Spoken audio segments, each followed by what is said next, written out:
Hello everyone, welcome back to my channel. I hope you all are doing well. আজকে আমরা শিখব joining of sentences. Joining of sentences এর already দুটো part, অর্থাৎ joining into simple sentence আর joining into complex sentence আমরা previous ক্লাসে করে ফেলেছি। আজকে আমরা যেটা শিখব জয়নিং ইনটু কম্পাউন্ড সেন্টেন্স।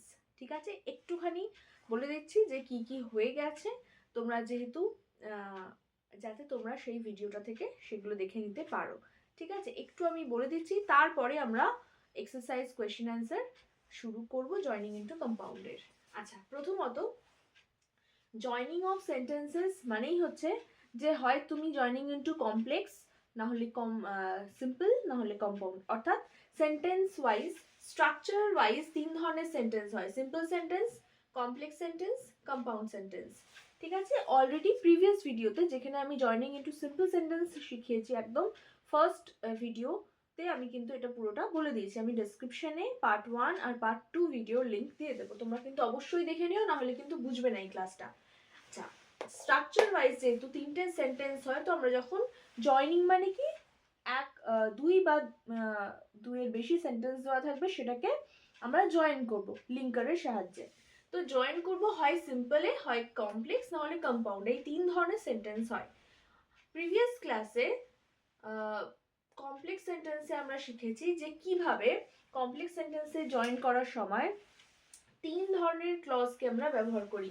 হয় আমরা নাউন ক্লজ দিয়ে কমপ্লেক্স সেন্টেন্স বানাই, না হলে আমরা অ্যাডজেক্টিভ ক্লজ ইউজ করে কমপ্লেক্স সেন্টেন্স বানাই, না হলে অ্যাডভার্বিয়াল ক্লজ বা অ্যাডভার্ব ক্লজ ইউজ করে আমরা কমপ্লেক্স সেন্টেন্স বানাচ্ছি। এগুলো কিন্তু প্রিভিয়াস ভিডিওতে অলরেডি ডিসকাস করা আছে। আজকে আমরা যেটা শিখব কম্পাউন্ড সেন্টেন্স। ঠিক আছে, আচ্ছা, কম্পাউন্ড সেন্টেন্স মানে কি? প্রথমত হচ্ছে যে দুটো সেন্টেন্স দেওয়া থাকবে, আমি যেরকম বলি আর কি, যে দুটো সেন্টেন্স থাকবে। ঠিক আছে, এই দুটো সেন্টেন্সকে আমরা জয়েন করব কি দিয়ে? কোঅর্ডিনেটিং কনজাংশন দিয়ে। কমপ্লেক্স সেন্টেন্সের ক্ষেত্রে যেমন আমরা লিঙ্কার বলি, কথাটা লিঙ্কার ইউজ করি, যেমন সমস্ত WH word, who, which, how, that, where, when, etcetera, বিকজও কিন্তু কমপ্লেক্সের আন্ডারেই পড়ছে। তো এগুলো আমরা কমপ্লেক্সের আন্ডারে কিন্তু ফেলি, কিন্তু এক্ষেত্রে আমরা কোঅর্ডিনেটিং কনজাংশন ইউজ করব, এবং কি কি সেগুলো একটু দেখে নিই। চলো, কোঅর্ডিনেটিং কনজাংশন গুলো হলো যেমন ফর, অ্যান্ড, এখানে নর বলতে নাইদার নর, বাট, অর বলতে আইদার অর। ঠিক আছে, ইয়েট, সো, এগুলো আমরা ব্যবহার করে থাকি। এবং এটা মনে রাখার জন্য একটা শর্ট ট্রিক্স হচ্ছে ফ্যান বয়েজ। ঠিক আছে, এটা জাস্ট মাথায় রাখবে, তাহলে কিন্তু তোমাদের আর কোঅর্ডিনেটিং কনজাংশনে হবে না। কি এই fan boys? A for for, A দিয়ে অ্যান্ড, এন দিয়ে নর, নর মানেই বুঝতে পারছো নাইদার নর হয়ে যাচ্ছে, বি দিয়ে বাট, ও দিয়ে কিন্তু অর, আর অর মানেই আইদার অর, ওয়াই দিয়ে হয়ে যাচ্ছে ইয়েট, আর এস দিয়ে সো। এছাড়া আদার্স কিছু থাকে, হাউএভার, দেয়ারফর, এগুলো দিয়েও কিন্তু আমরা কম্পাউন্ড সেন্টেন্সে জয়েনিং করতে পারি। ঠিক আছে, এই গেল কিন্তু নিয়ম, মানে কোঅর্ডিনেটিং কনজাংশন ইউজ করে আমরা দুটো সেন্টেন্সকে জয়েন করব। এবার আমরা এক্সারসাইজগুলো দেখে নিই। চলো এবার একে একে কোয়েশ্চেনগুলো আমরা করি, তোমরাও কিন্তু আমার সাথে চেষ্টা করো। ফার্স্ট কোয়েশ্চেনটা দেখো, Ram was present, Shyam was absent. Joining করতে বলছে কম্পাউন্ডে। ঠিক আছে, এটার আর আলাদা করে আমি কোনো ইনস্ট্রাকশন লিখছি না, কারণ অলরেডি হেডিং এ দেওয়া আছে যে joining into compound sentence. Ram was present, Shyam was absent, দুটো যখন বিপরীত কিছু বোঝাচ্ছে আমরা বাটের ইউজ করব। তাহলে আমরা কি বলবো আনসারে? Ram was present but Shyam was absent. ঠিক আছে, আমরা একটা বাটের ব্যবহার করলাম, আর এই দুটোই কিন্তু ইন্ডিপেন্ডেন্ট ক্লজ। ঠিক আছে, দুটো ইন্ডিপেন্ডেন্ট ক্লজকে জয়েন করছে কিন্তু এই coordinating conjunction. Number 2, the teacher was not there, the students were not there. দুটোই যখন সেন্টেন্সে, দুটোই যখন না বাচক সেন্টেন্স হয়, নেগেটিভ সেন্টেন্স হয়, সেক্ষেত্রে আমরা নাইদার নরে ব্যবহার করি। এবার নাইদার নর লেখার সময় কিন্তু অনেক ভুল করে থাকে স্টুডেন্টসরা, যেটা হচ্ছে আমি বলে দিচ্ছি। নাইদার দ্য টিচার, ঠিক আছে, যেহেতু টিচাররাও প্রেজেন্ট ছিল না, neither the teacher,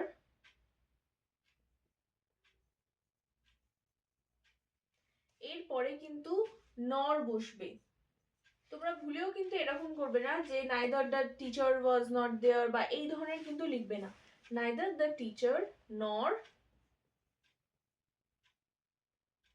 the students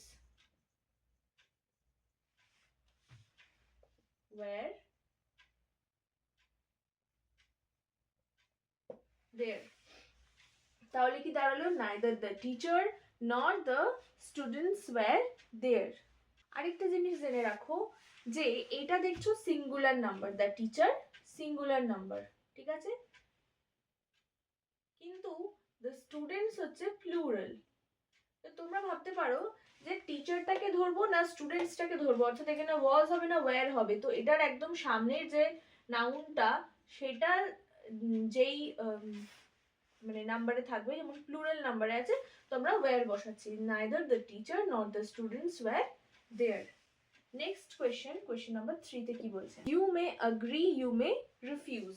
এক্ষেত্রে আমরা এইভাবে করব, ইউ মে অ্যাগ্রি, একটা অর অ্যাড করব এখানে, you may agree or refuse, অর্থাৎ দুটোর মধ্যে যে কোনো একটা, ঠিক আছে, এরকম অপশন বোঝালে আমরা অরের ইউজ করব।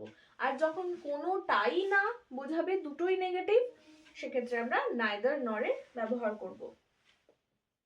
কোয়েশ্চেন নাম্বার 4 দেখে নাও। I was not present at the time I have heard about the matter. আমি সেখানে উপস্থিত ছিলাম না, তারপরে কি বলছে? আমি সেই ম্যাটারটার সম্বন্ধে শুনেছি। এবার আমরা যখন এটা বলবো, ন্যাচারালি আমাদের একটা কিন্তু এসে যাবে, যে আমি সেখানে ছিলাম না কিন্তু আমি ব্যাপারটা জানি। তাহলে কিন্তুর জন্য আমরা বাট বসাবো। তাহলে আমরা কি লিখবো? যে I was not present at the time, but I have heard about the matter. ঠিক আছে, আমরা একটা বাট দিয়ে এটাকে জয়েন করলাম কম্পাউন্ড সেন্টেন্সে। এবার তোমাদের জন্য একটা হোমওয়ার্ক রইলো, যে কমেন্টে অবশ্যই জানাও, এই সেন্টেন্সটা তো আমরা কম্পাউন্ডে আমরা জয়েন করলাম, এটাকেই যদি আমি বলি, এই কোয়েশ্চেনটাকে, যে জয়েন ইনটু কমপ্লেক্স, এটাকে যদি আমরা কমপ্লেক্সে জয়েন করি তাহলে এটার আনসার কি হবে? ঠিক আছে, আমাকে কিন্তু কমেন্টে অবশ্যই জানাও। আর চলো নেক্সট কোয়েশ্চেনগুলো দেখে নিই। চলো এবার বাকি কোয়েশ্চেনগুলো আমরা দেখে নিই। কোয়েশ্চেন নাম্বার 5 এ বলছে he went to Darjeeling, his brother also went there. দুজনেই কিন্তু গেছে। এক্ষেত্রে আমরা কিভাবে বলবো? দেখো, ইনস্ট্রাকশনে বলছে নট অনলি বাট অলসো। এটার নিয়মটা কিভাবে করে দেখে নাও। যে শুধুমাত্র সেও যায়নি, তার ভাইও গেছে, এইভাবে বোঝালে not only he but his brother also, ঠিক আছে, শুধুমাত্র সেই নয়, তার ভাইও, এটাও কিন্তু কম্পাউন্ড সেন্টেন্সের একটা নিয়ম। not only he but his brother also went to Darjeeling. ঠিক আছে, চলো কোয়েশ্চেন নাম্বার 6 কি বলছে? he lives very carefully, he has a very bad health। দেখো দুটো কন্ট্রাস্টে বলছে, সে খুব কেয়ারফুলি কিন্তু জীবনযাপন করছে, ঠিক আছে, খুব ভালোভাবে জীবনযাপন করে, তাও কিন্তু he has a very bad health, দুটো কন্ট্রারি। এক্ষেত্রে আমরা কিন্তু কি বলবো? ইয়েটের ব্যবহার করব, he lives very carefully yet he has a very bad health। ঠিক আছে, অর্থাৎ তাও তার হেলথ ভালো না। কোয়েশ্চেন নাম্বার 7 কি বলছে, he does not like coffee, he does not drink tea. সে কফিও ভালোবাসে না, সে চাও খায় না। এখানে দেখো যেটা পছন্দ করে না, অবজেক্ট তো ডিফারেন্ট আছেই, তার সাথে ভার্বটাও কিন্তু ডিফারেন্ট। এটাকে আমরা কিভাবে লিখব? neither he likes coffee, ঠিক আছে, neither করলাম, neither he likes coffee, যেহেতু এখানে ডাজ নটটা উঠিয়ে দিলাম, neither লিখছি যেহেতু, এবং থার্ড পারসন সিঙ্গুলার নাম্বারের সাথে এস বসালাম, neither he likes coffee, একটা নর বসাবো যেহেতু সে চাও পছন্দ করে না, নর ড্রিঙ্কস টি। এই একই কারণে আমরা ড্রিঙ্কের সাথে এস বসালাম, এবং এই দুটোরই কিন্তু সাবজেক্ট কমন, হিটা হচ্ছে সাবজেক্ট। আশা করি বোঝা গেছে। নাইদার নর আইদার অর এর নিয়মগুলো কিন্তু অবশ্যই করে রেখো। কোয়েশ্চেন নাম্বার 8 বলছে she bought a burger, she bought a can of soda with it। আচ্ছা, তো আমরা এটা নট অনলি দিয়েও করতে পারতাম, কিন্তু আমরা এটা একটু ডিফারেন্ট করব। যদি ইনস্ট্রাকশন না থাকে তাহলে তো আমরা নট অনলি দিয়েও করতে পারি, কিন্তু আমরা এটা করব আজকে অ্যাজ ওয়েল অ্যাজ দিয়ে, ঠিক আছে। she bought a burger, এটা হয়ে যাবে যে সে বার্গারও কিনলো, she bought a burger as well as, মানে দুটোই যখন আমরা করে থাকি, she bought a burger as well as a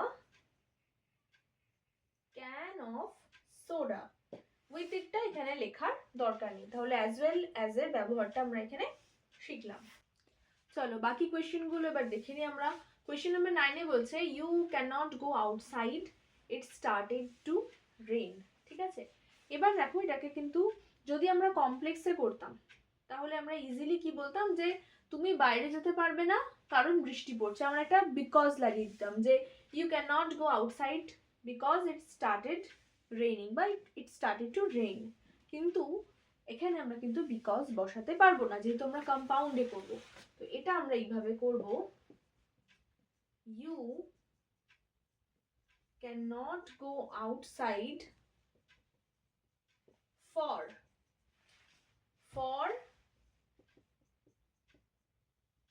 it started to rain। Coordinating কনজাংশনে ফ্যান বয়েজ মনে করো আমি বলেছিলাম ফর, ঠিক আছে। তো এই ফরটা দিয়ে কিন্তু আমরা এখানে বসালাম, কম্পাউন্ড করলাম, যে তুমি বাইরে যেতে পারবে না for it started to rain. তাহলে বিকজ করলে কমপ্লেক্স সেন্টেন্স হয়ে যেত, ফর করছি বলে এটা কম্পাউন্ডে থাকছে। কোয়েশ্চেন নাম্বার 10 কি বলছে দেখো, she is beautiful, she is intelligent. সে বিউটিফুলও, সে ইন্টেলিজেন্টও। এটা এইভাবে আমরা লিখবো, she is not only beautiful but also intelligent।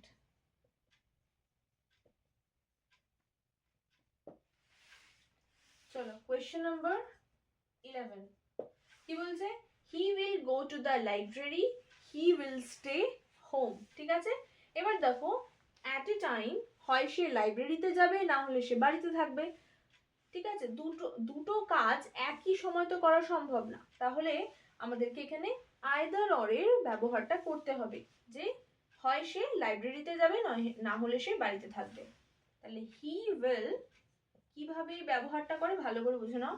যেহেতু হি উইল অবধি কোনো চেঞ্জেস নেই, আমরা লাইব্রেরি যাওয়া নিয়ে বাড়িতে থাকা নিয়ে এই দুটোর মধ্যে যেহেতু কথা হচ্ছে, যে হয় দুটোর মধ্যে অপশন, যে হয় এটা করবে না হলে এটা করবে, এই পার্টটুকু, ঠিক আছে, এই পার্টটুকুর মধ্যে কিন্তু অপশন।